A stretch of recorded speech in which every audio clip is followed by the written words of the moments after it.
the second part of this lesson, we are going to do some examples to show you how you can apply the DeMoivre's theorem to calculating powers of complex numbers. Just to refresh your memory, the DeMoivre's theorem says that for a complex number set in the cis form, so r cis theta, the nth power of the number can be written as r cis theta to the power of n, and that can also be calculated as r to the power of n cis of n theta, where theta is the argument of the complex number set. The first example is write the number root 3 plus I to the power of 5 in the form a plus ib. We should first determine what the number root 3 plus I is in cis form. So root 3 plus I is going to be r cis theta. So we need to figure out what r is and what theta is. So we're going to start with r, which is the modulus. We can find it by taking the square root of root 3 squared plus 1 squared, and that is the square root of 4, which is 2. So r is 2. Now for the argument, we can take the number root 3 plus I and multiply it by 2, but also divide by 2. In that case, we get 2 root 3 divided by 2 plus I 1/2.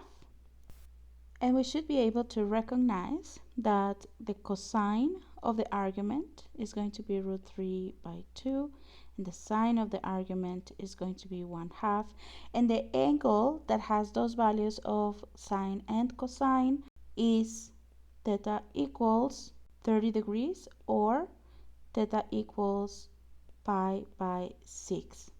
So this is going to be the argument.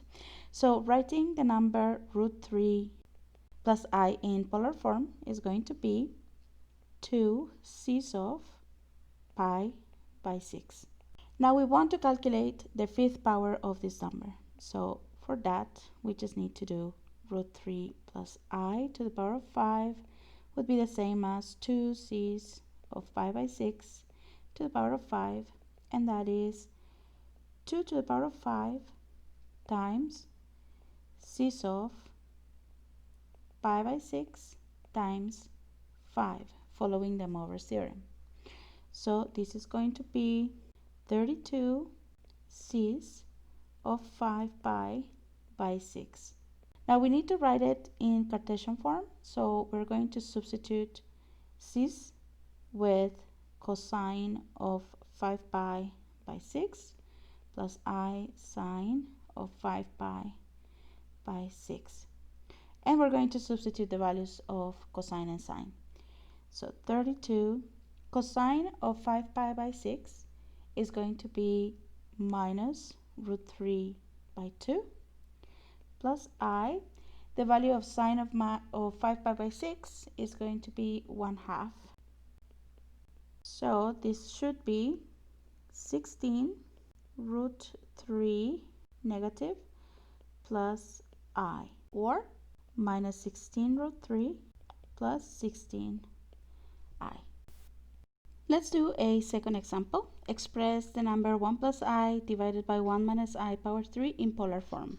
So in this case, we need to first find the total of this value and then do the division and express it in polar form. So let's take a look at each of these numbers in polar form, starting with the denominator. 1 minus I is going to be of the form r cis theta, where r is going to be the square root of the real part squared plus the imaginary part squared, and that is equal to the square root of 2. Now to find the argument, what we can do is, because we know already that the magnitude is going to be root 2, we can take the number 1 minus I and multiply it by root 2 and divide it by root 2 as well. So this is going to be root 2, 1 over root 2 minus 1 over root 2 I. And I'm just going to quickly rationalize those fractions. and the number becomes root 2 over 2 minus root 2 over 2i. Now I know these values of cosine and sine. Since they are equals, I know that the angle has to be a multiple of 45. Because the cosine is positive, it's an angle either in the first or fourth quadrant, but the imaginary part is negative. So that means it is definitely in the fourth quadrant. So the angle is going to be minus 45 degrees or minus pi by 4. So we can say that this is going to be root 2 cis of minus pi by 4 or minus 45 degrees. Now for the second number, 1 plus I in the numerator, we're going to do a similar process, starting with the modulus. So that's going to be r square root of 1 squared plus 1 squared, and that is also square root of 2. And we do a similar thing to find the argument. I'm going to multiply 1 plus I by root 2 divided by root 2, and I get the number root 2, 1 over root 2 plus 1 over root 2i. Rationalizing, this is root 2 by 2 plus root 2 by 2i. And now this becomes root 2, and similar to what we had before, these two numbers are equal, therefore it's a multiple of 45 degrees, and since they are both positive, the angle is falling in the first quadrant, so it has to be 45 degrees or pi by 4. So I'm going to write this as cis of pi by 4 or 45 degrees.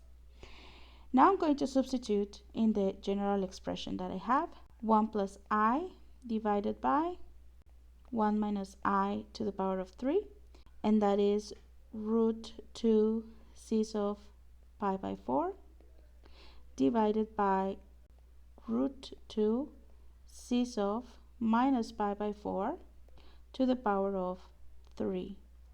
So this becomes root 2 cis of pi by 4 over root 2 to the power of 3 cis of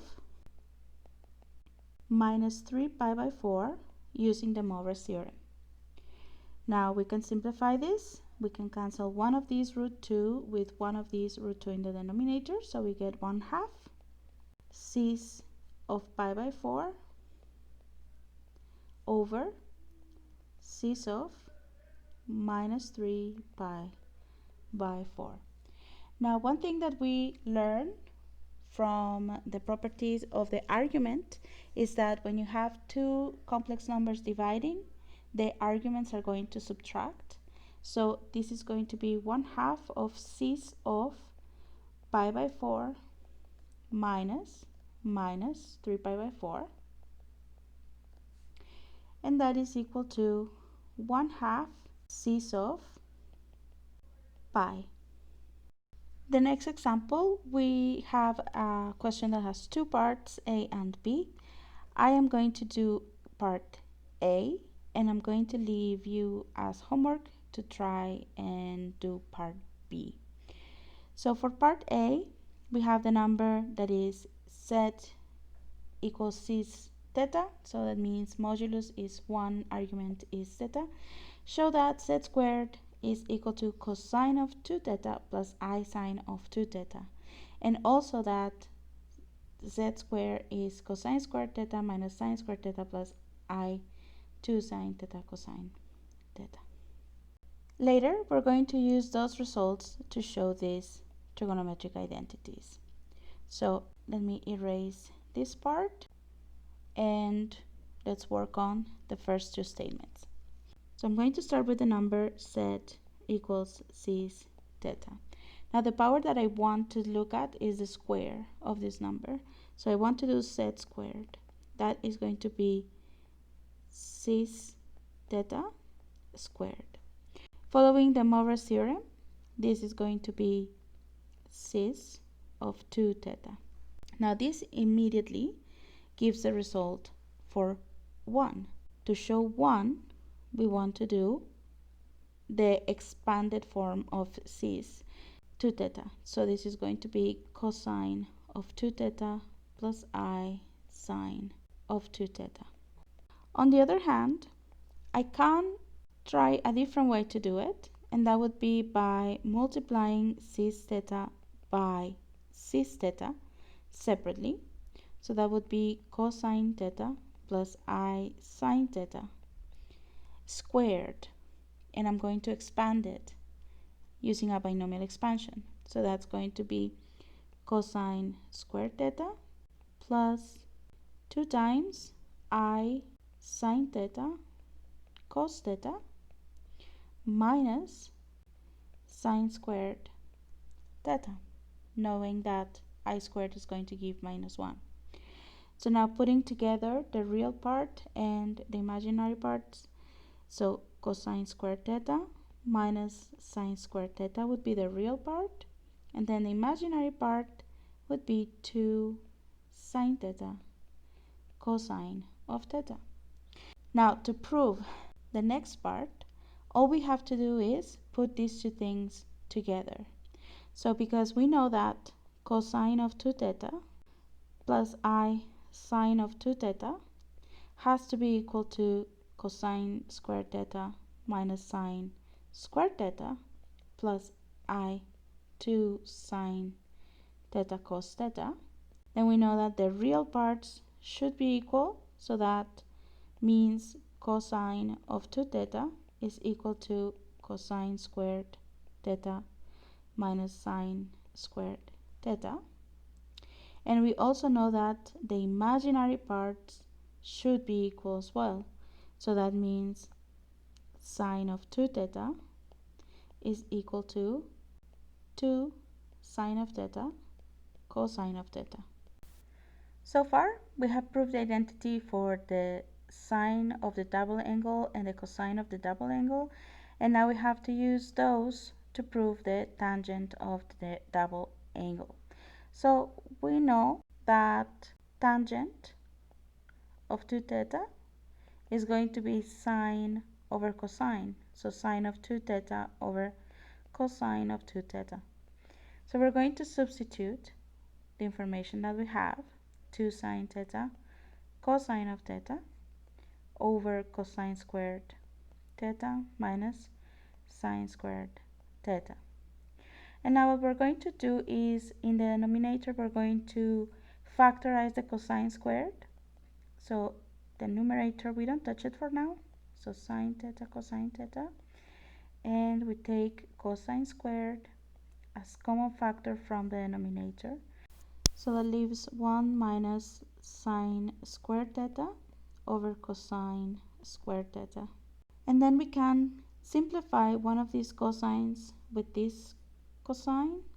So we get 2 sine of theta over cosine of theta, 1 minus sine squared theta over cosine squared theta. And we see that we have sine divided by cosine, which is tangent. So this would be 2 tangent. And then 1 minus sine squared over cosine squared, this would also be a tangent. It would be a tangent squared. So we're going to substitute that, and we get 2 tangent theta over 1 minus tangent squared theta. So we finished proving all 3 trigonometric identities. Now it's your turn to try using the similar method based on DeMoivre's theorem to prove these 3 trigonometric identities.